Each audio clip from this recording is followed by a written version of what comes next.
Hello Libra, Sun, Moon, Rising, and Venus signs. Kamusta kayo? Sana po nasa mabuti kayong kalagayan. Welcome back po sa Star Tarot. Kung bago kayo rito, welcome din kayo.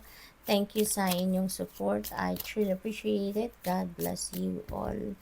Libra, pauna mensahe ninyo ay we have the energy of the battle. You feel something is lacking in your life, perhaps love, money, or goals. Ayan, Libra, it's a new year. Wow!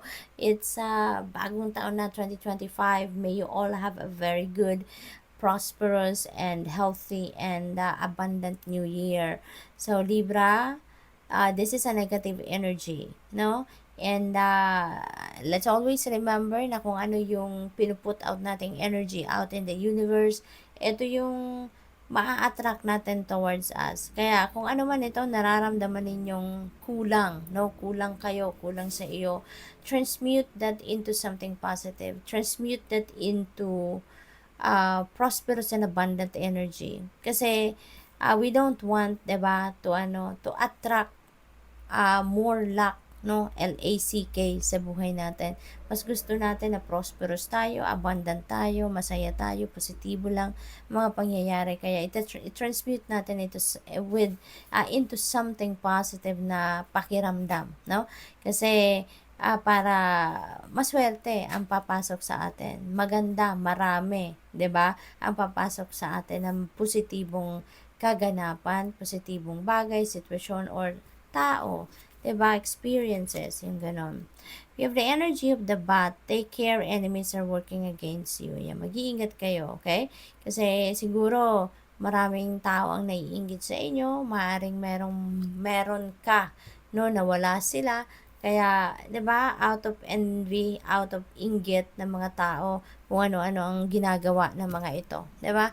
Maring naninira 'yan ng, alam mo yun, sinisiraan ka, chinichismis ka, nagka-fake news, mga ganun ba? Kaya, I just pray for them because they don't know what they are doing, no? And also, pray for your safety and protection, no? Always pray, always call on Archangel Michael to protect you and keep you safe at all times, no?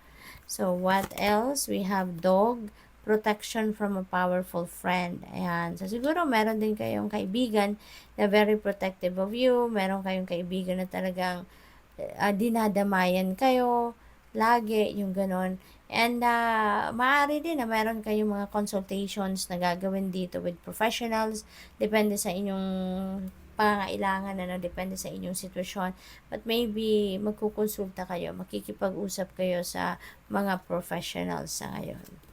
We have Chairfield. Someone new is entering your life. Ayan, merong bagong tao, no, napapasok sa buhay ninyo. Baka bagong kaibigan ito, bagong karelasyon, or baka merong manganganak sa inyo. So, merong baby na papasok, maaaring gano'n. So, depende sa inyong sitwasyon. But someone new, no, ay dadating sa buhay ninyo.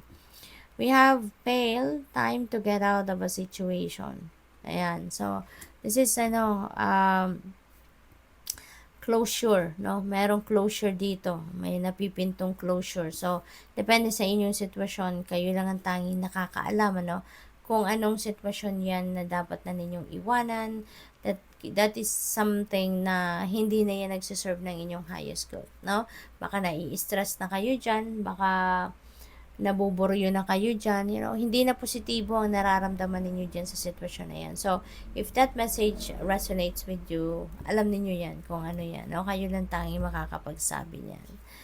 We have, wow, 4-leaf clover, great good fortune, Libra, siswertehin kayo sa ngayon, no?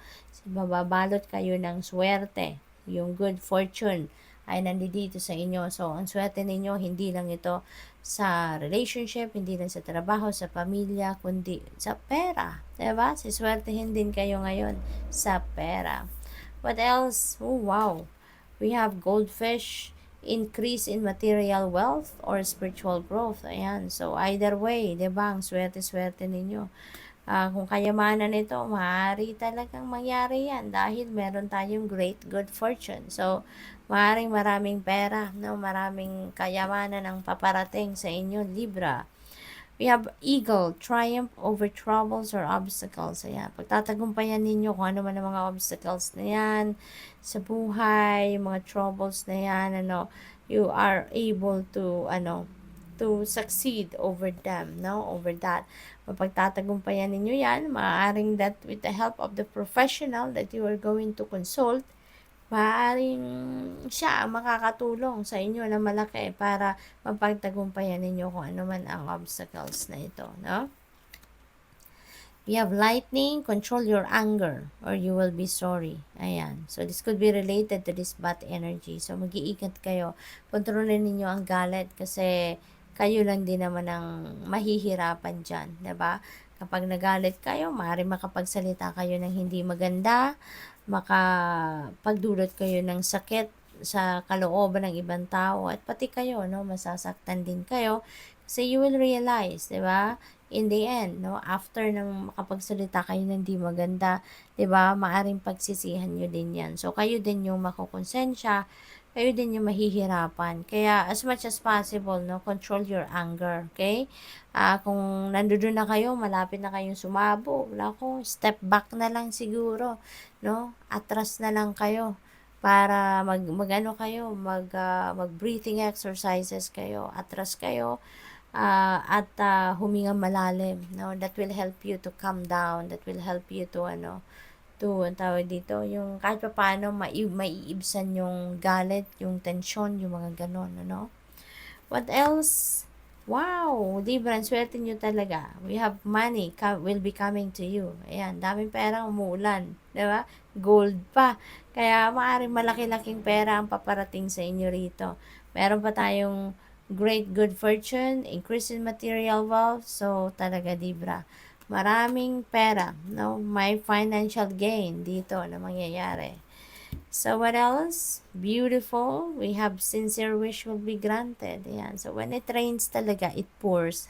Diba? Tingnan mo, ang gaganda ng mga energies ninyo. So, meron kayong sincere wish, that will be granted sa inyo, Libra. Kung ano man ito, this could be something na talagang ikakatuwa ninyo ng sobra-sobra. Kasi, ito yung wish ninyo, makakamit nyo na, makukuha nyo na kung ano yung heart's desires ninyo. This is new opportunities and possibilities and path opening up for you as well. So, maraming oportunidad, maraming posibilidad, na papasok sa buhay ninyo sa ngayon. So, this could be anything. Opportunity to make more money, opportunity to be rich, opportunity to for a new job, for a new career, a happy relationship. So, this could be anything, what else? We have misunderstanding. Ayan, maaring meron kayong ka-misunderstanding dito. Maaring siya, 'di ba? May hindi lang kayong pagkakaintindihan. Baka kung ano-ano nang iniisip, ginagawa ng mga taong yan sa'yo, what else? We have egg, success assured with good plans and hard work. Ayan. So, napakagandang reminder ito sa inyo, parang formula na itong binibigay sa inyo ng Divine Universe, na in order for you to succeed, kailangan pagplanuhan ninyo ang bagay na yan and paglagyan ninyo ng sikap, ng tiyaga, 'di ba? Mag-work hard kayo para mapagtagumpayan ninyo.